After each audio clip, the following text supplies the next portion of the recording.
A freezing night in Chicago. A bullet casing hits the pavement and a ruthless crime boss walks away from a shattered empire.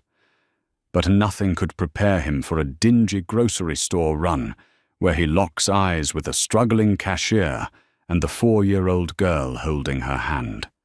A girl with his exact ice blue eyes. It was a Tuesday evening in late November, the kind of biting, wind-whipped Chicago night that kept honest people indoors and let the city's shadows crawl out into the streetlights. At O'Connor's Market, a failing bodega on the edge of the West Side, 24-year-old Mia Reynolds was running the cash register on her 14th consecutive hour. Her fingers were numb, her uniform smelled of stale coffee and industrial cleaner, and her back ached with a dull, rhythmic throb. Tucked behind the counter, safely hidden from the late-night drunks and shivering commuters, sat 4-year-old Chloe. She was coloring on the back of discarded inventory sheets, her dirty blonde hair falling over her face. Mia glanced down at her, offering a tired but genuine smile. Chloe was her entire world. 4 years ago, Mia's older sister Jessica Reynolds had been killed in a hit-and-run on Interstate 90. The police called it a tragic accident, but Mia had always known better. Jessica had spent her final months terrified, constantly looking over her shoulder, clutching a duffel bag of cash she refused to explain. When she died, the only thing she left behind was 3-month-old Chloe. Mia had dropped out of nursing school, taken the grocery job, and sworn to protect the girl with her life. 3 miles away, in the VIP lounge of the Obsidian Club, Vincent Costa was washing blood off his knuckles. Vincent was 32, the undisputed head of the Costa crime family. He had inherited the syndicate from his uncle 2 years prior, and in that short time, he had turned it into a hyper-efficient, ruthlessly violent machine. The Chicago underground whispered his name like a curse. He didn't operate like the old-school mobsters. He ran his empire like a Fortune 500 company, but one that hostilely took over rivals with suppressed gunfire instead of stock options. He was cold, calculating, and fundamentally entirely detached from human empathy. That night, Vincent was tying up loose ends. An independent loan shark had been operating on Costa turf, specifically squeezing small businesses in the West Side without paying up the ladder. Vincent wasn't going to send a lackey. He believed in the psychological terror of a personal visit. Accompanied by his right-hand man, Tony Romano, Vincent got into his armored black SUV and headed toward a little grocery store that was heavily in debt to the rogue shark. O'Connor's Market. When Vincent stepped into the bodega, the atmosphere instantly died. The humming of the ancient refrigerators suddenly sounded deafening. He wore a custom-tailored charcoal overcoat, and his piercing ice-blue eyes swept the room, cataloging every exit, every blind spot, and every person. Tony Romano locked the front door behind them, flipping the open sign to closed. Maya's heart slammed against her ribs. She didn't know these men, but growing up in this neighborhood, you developed an instinct for predators. She slowly reached beneath the counter, her fingers brushing the cold metal of the emergency panic button. "Don't touch it," Vincent said. His voice was smooth, deep, and completely devoid of inflection. He didn't even seem to be looking at her yet. He caught the micro-movement. "Where is O'Connor?" Tony barked. In the back office, Mia stammered, keeping her body positioned defensively in front of the space where Chloe was sitting. Vincent walked past her without a second glance. For 10 minutes the store was agonizingly silent, save for the muffled, terrifying sounds of a violent confrontation bleeding through the back office walls. There were no shouts, just the heavy thud of a body hitting a desk, and a low, whimpering apology. Mia wanted to grab Chloe and run, but Tony stood by the front door, lazily inspecting a rack of cheap sunglasses. Finally, Vincent emerged. He wasn't breathing hard. Not a single hair was out of place. He walked to the counter, pulled a crisp $100 bill from a silver money clip and set it on the register. "For the mess in the back," he said, adjusting his cuffs. Mia swallowed hard, nodding once. But as Vincent turned to leave, a small sound broke the silence. A box of crayons spilled onto the linoleum floor. Chloe, curious about the strange men, had stood up on her milk crate and peeked over the counter. Vincent froze. He turned his head slowly, his gaze dropping to the little girl. Maya immediately pulled Chloe behind her leg. "Don't look at her!" Mia snapped, maternal instinct overriding her terror. But Vincent wasn't moving. He stared at the child as if he had just seen a ghost. Chloe stared back, completely unfazed. Her large, innocent eyes looked up at the towering, dangerous man. They were ice blue, the exact same unsettling crystalline shade as Vincent's. Vincent's breath hitched a microscopic reaction, but for a man made of stone, it was a seismic event. He stepped closer to the counter, leaning over slightly. Mia pushed back against the cigarette display, clutching her niece. "What is her name?" Vincent asked, the smoothness gone from his voice. It was tight, dangerous. "Chloe," Mia said, her voice shaking. "We don't want any trouble." Vincent's eyes darted over the girl's face, the jawline, the nose. And then he saw it. As Chloe tilted her head to look at her aunt, her hair shifted, revealing a small, faint, crescent-shaped birthmark just behind her left earlobe. A ringing sound filled Vincent's ears. It was the same birthmark his grandmother had, the same birthmark he had on his own shoulder. His mind violently flashed back to 2021, the penthouse at the Drake Hotel. Silk sheets. A fiery, reckless bartender named Jessica who didn't care about his money or his name. She had been a brief, intoxicating distraction, until she vanished without a trace, leaving his territory overnight. He assumed she had been bought off by the Russians or had just run away. He looked at the cashier. The resemblance to Jessica was undeniable. "Let's go, boss," Tony said from the door, oblivious to the earth-shattering realization happening at the register. Vincent didn't answer. He stared at Mia, his eyes dark, predatory, and burning with a sudden possessive fury. "We will be seeing each other again." He whispered a promise that sounded terrifyingly like a threat. He turned and walked out into the freezing Chicago night, leaving Mia gasping for air, as if she had just survived drowning. The moment the armored SUV pulled away from O'Connor's Market, the temperature inside the vehicle dropped 10 degrees. Vincent sat in the back, staring out the tinted window at the blurring city lights. The image of the little girl was burned into his retinas. Jessica. Tony. Vincent said, his voice slicing through the quiet of the car. "I want everything on the girl working the register at that bodega. I want her name, her address, her bank records, her phone logs. I want to know what time she wakes up and what she eats for dinner. And I want to know about the child. By midnight?" Tony, confused but unquestioning, nodded. "Consider it done, Vince." For the next 4 hours, Vincent paced his high-rise office, overlooking the Chicago skyline. The Mafia kingpin, a man who regularly ordered the dismantling of million-dollar enterprises without blinking, was entirely consumed by a 4-year-old girl in a dirty grocery store. At 11:45 p.m., a thick manila folder was dropped onto his mahogany desk. Tony stood back, wiping sweat from his brow, despite the winter chill. "Her name is Mia Reynolds," Tony reported, opening the dossier. "No criminal record. High school grad, dropped out of nursing school 4 years ago.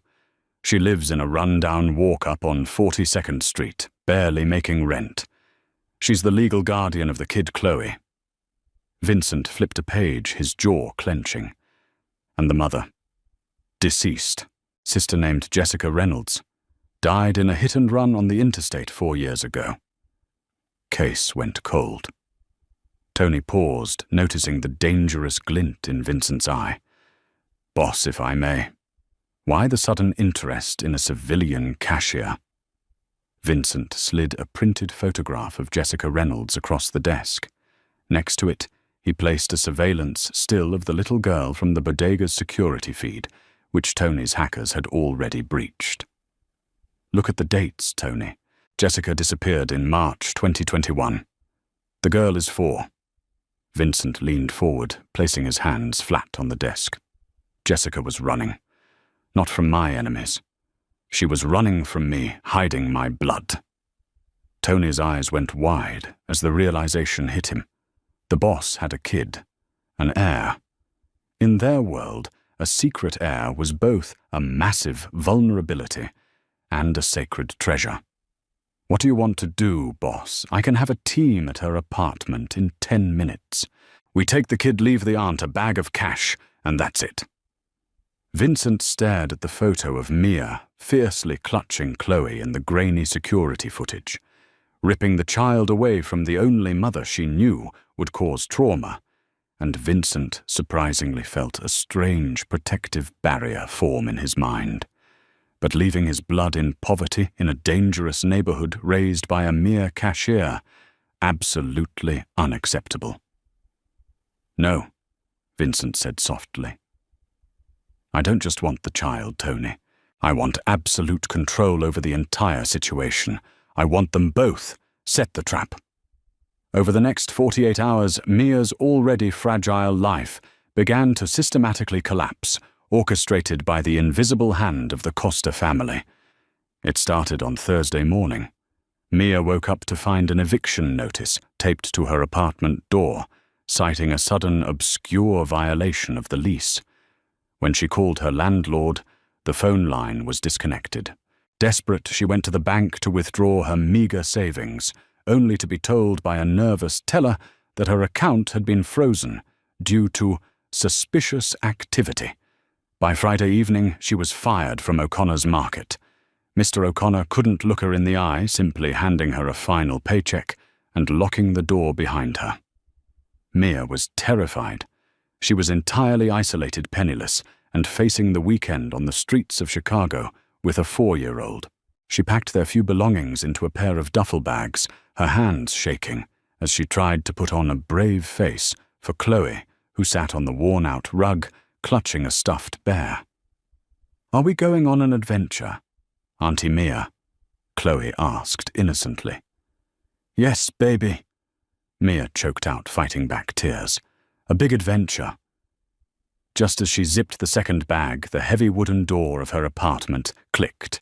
The deadbolt slid open from the outside. Mia froze.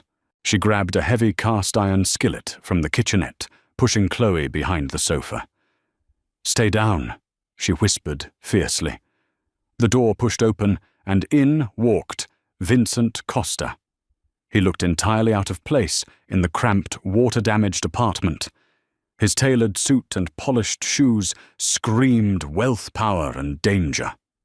He closed the door behind him, locking it, and looked around the dismal room with a look of absolute disgust. "Who are you?" Mia demanded, hoisting the skillet. "How did you get in here? I'll scream." "You won't," Vincent said calmly, stepping further into the room. He didn't even acknowledge her weapon. "The building is empty, Mia. I bought it yesterday. I also froze your accounts and had you terminated from your job. You have nowhere to go and no one to call." Mia felt the blood drain from her face. The man from the store. "Why, what do you want from us? We don't have money." Vincent slowly removed his leather gloves, setting them on the small dining table. "I don't care about your money, Miss Reynolds. I care about what you are keeping from me." He stepped closer, his imposing frame casting a long shadow over her. Mia swung the skillet, a desperate wild arc aimed at his head. Vincent caught her wrist in midair with lightning speed. His grip was like a steel vice, immovable and terrifyingly strong. He easily twisted her arm just enough to make her drop the pan. It hit the floor with a loud clang. Chloe let out a small cry from behind the couch. Instantly, Vincent released Mia's wrist and took a step back, holding his hands up in a rare, pacifying gesture. His eyes softened just a fraction as he looked toward the sofa. "It's all right, Piccola. No one is getting hurt." He looked back at Mia, his expression hardening back to stone. 4 years ago, your sister Jessica got into my bed. 3 months later, she vanished. I thought she betrayed me, but she was hiding my child." Mia felt the floor tilt beneath her. "No," she gasped. "No, Jessica said the father he was nobody." "Does this face look like nobody's?" Vincent growled, leaning in until he was inches from her. "Jessica died in a hit-and-run on I-90. A blue sedan stolen plates. It wasn't an accident, Mia. It was a hit meant for someone close to me. My enemies found her before I did." Mia stumbled back, tears finally spilling over her cheeks. The mystery of her sister's death, the paranoia, the cache, it all violently clicked into place. The man standing in her living room was the grim reaper her sister had been running from. And now he was here. "Chloe is Acosta," Vincent declared, his voice ringing with absolute authority. "She is my blood, the heir to my family, and from this second forward, her life of poverty and danger is over."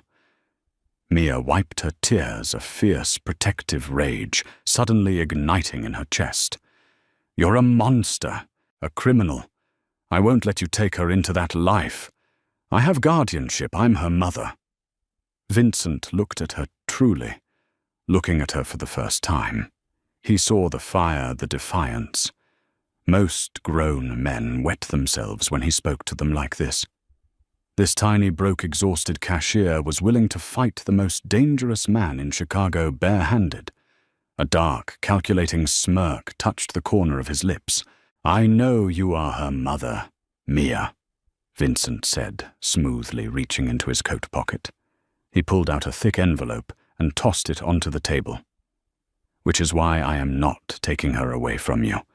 You are both coming with me, tonight, to my estate." Mia stared at him in disbelief. "I'm not going anywhere with a mafia boss."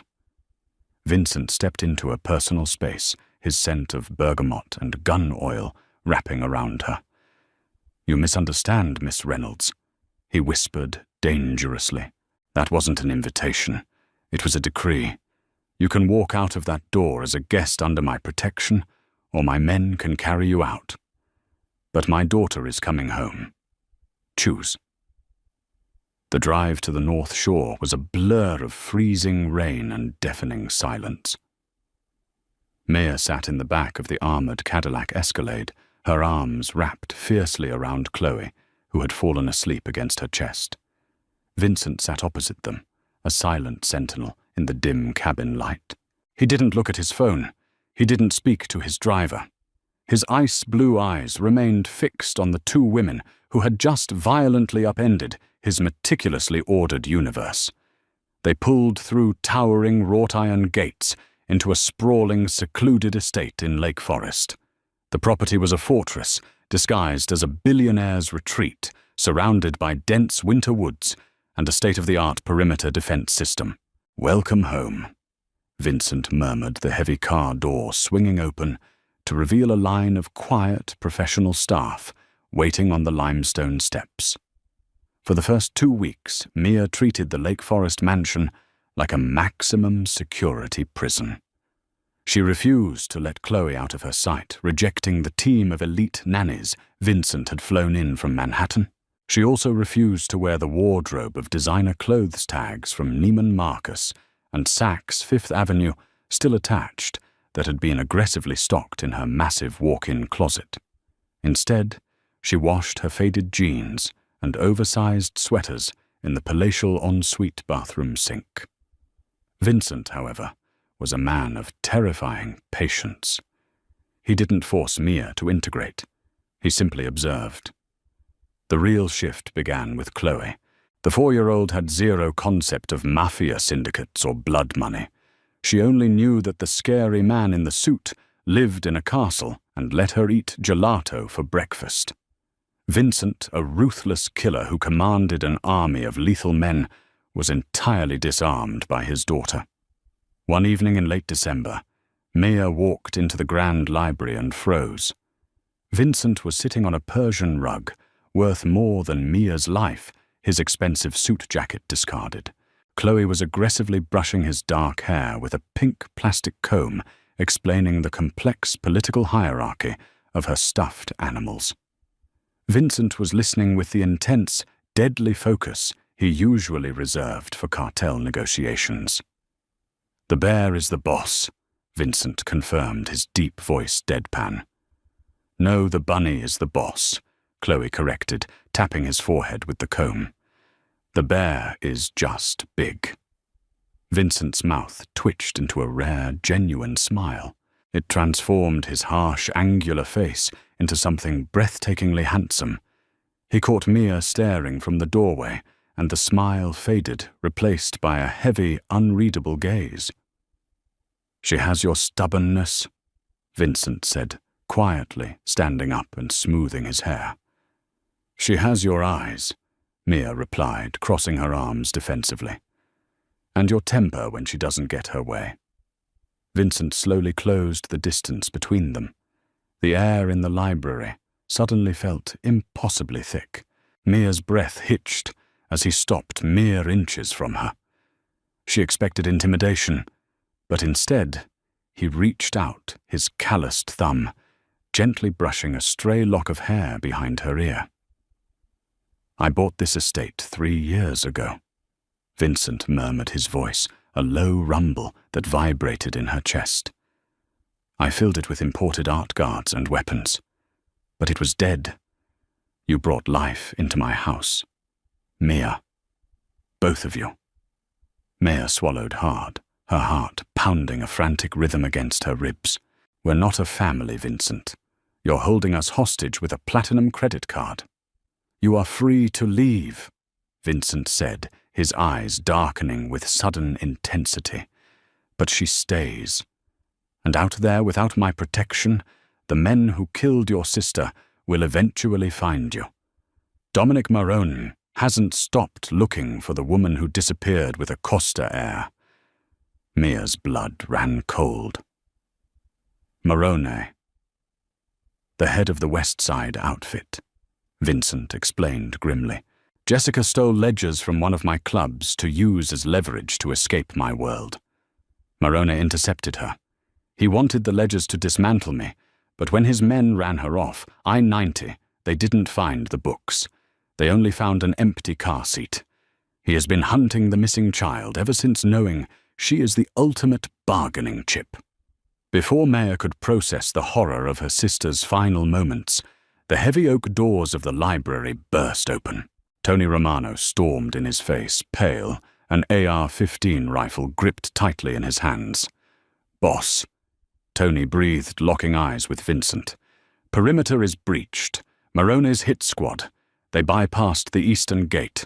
They're inside the house." The transformation was instantaneous. The soft, awkward father vanished, replaced entirely by the apex predator of the Chicago underworld. Vincent drew a matte black Glock 19 from his shoulder holster, his eyes snapping to Mia. "Take Chloe. The panic room is behind the south bookshelf. Do not come out unless it is my voice."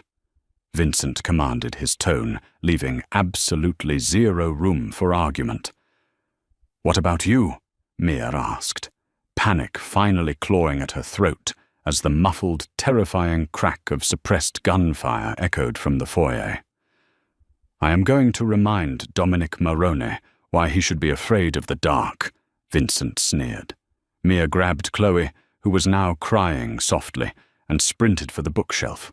Vincent hit a concealed button, and the heavy wood swung open, revealing a steel-reinforced bunker.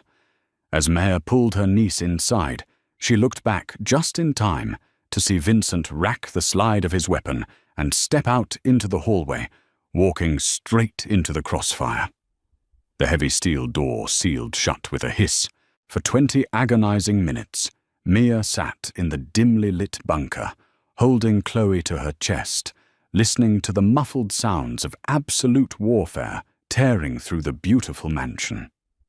She prayed not just for her and Chloe's survival, but for the ruthless, terrifying man who was currently shedding blood to keep them safe. Then silence. 10 more minutes passed. It felt like an eternity. Finally, the intercom crackled. "Mia, open it." It was Vincent. His voice was rough, breathless. Mia hit the release. The door hissed open. Vincent stood in the library, and the sight of him made Mia's knees buckle. His custom white shirt was shredded and soaked in deep crimson.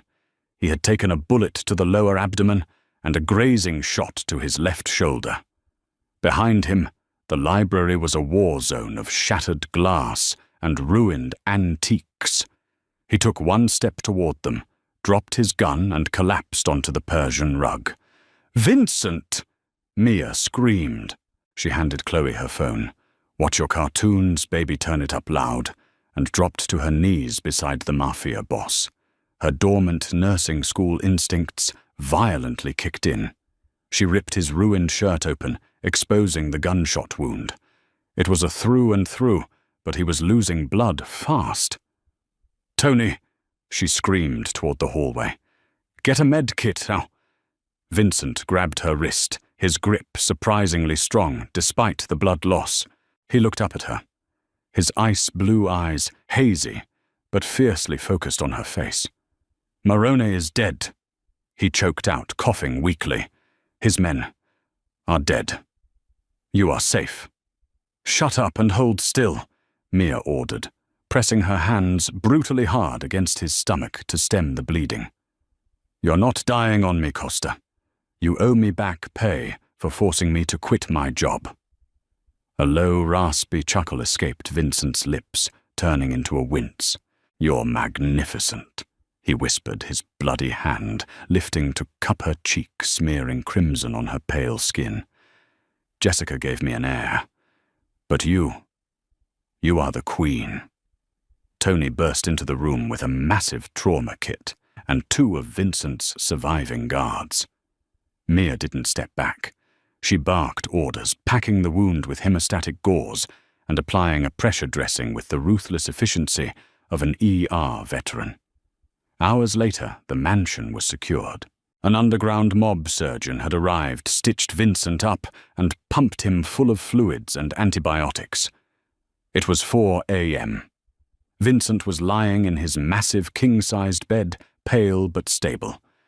Chloe was asleep in the adjoining room, guarded by 2 men who had sworn their lives to her safety. Mia stood by the bedroom window, looking out at the snow falling over the blood-stained estate grounds. She had washed the blood from her hands, but she knew she could never wash this world away. "You're still here." Vincent's rough voice broke the silence. Mia turned. He was watching her, the heavy, possessive hunger in his eyes, completely unfiltered now.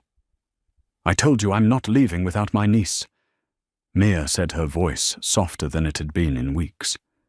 She walked over to the edge of the bed. Vincent reached out, lacing his fingers through hers. "Marone's empire falls to me now. Chicago is completely mine, which means it is yours. No one will ever threaten you again. You will never want for anything. But I need you to understand." He pulled her hand, forcing her to lean closer until she could feel the heat of his breath. "I am never letting you go. Either of you." Mia looked down at the ruthless boss of the Costa Syndicate. She saw the danger, the violence, the undeniable darkness, but she also saw the man who had taken a bullet to protect a child he barely knew, and the man who looked at a broke cashier as if she were the most precious thing on earth. She leaned down, closing the final inch between them, and pressed her lips to his. Vincent groaned, his uninjured arm wrapping around her waist, pulling her fiercely against his chest. The kiss was consuming, territorial, and tasted of adrenaline and promises. When Mia finally pulled back, her eyes were burning with a new dark fire.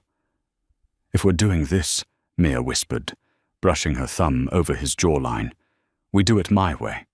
No more secrets. And if you ever put her in danger again, I won't need a frying pan." Vincent smiled, pulling her back down into the shadows of the bed. "Understood, Maya Regina. Did this intense mafia romance keep you on the edge of your seat, from a struggling cashier to the undisputed queen of the Chicago underworld?" Mia's journey proves that sometimes the most dangerous men will sacrifice everything for the women they love. If you want more thrilling stories of dark romance, secret heirs, and ruthless protectors, hit that like button right now. Don't forget to share this video with your fellow romance lovers and subscribe to the channel so you never miss a twist.